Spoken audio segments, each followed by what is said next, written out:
यकीन नहीं आ रहा मुझे तो। वो लड़की तुम ही हो। उन्हें तो ऐसा लगा था कि मैं मर गई हूँ। फिर भी जो भी था, मुझे मालूम क्यों नहीं हुआ। वही सुनहरे बाल, वो रंगीन आंखें, वही खूबसूरती। अरे यानी मुझे मालूम हो जाना चाहिए था। समझ गई। और तुम अपने भाई के साथ रहते हो?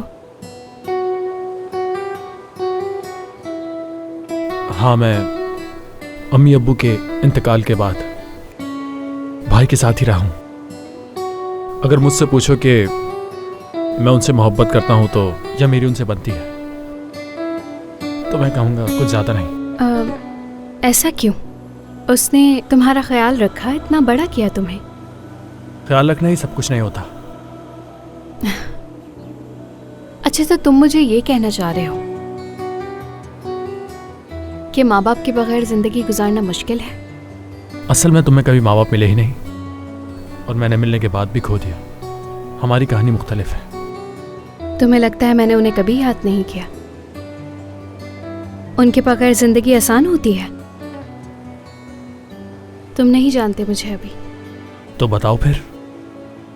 सुनना चाहते हो? तो फिर सुनो।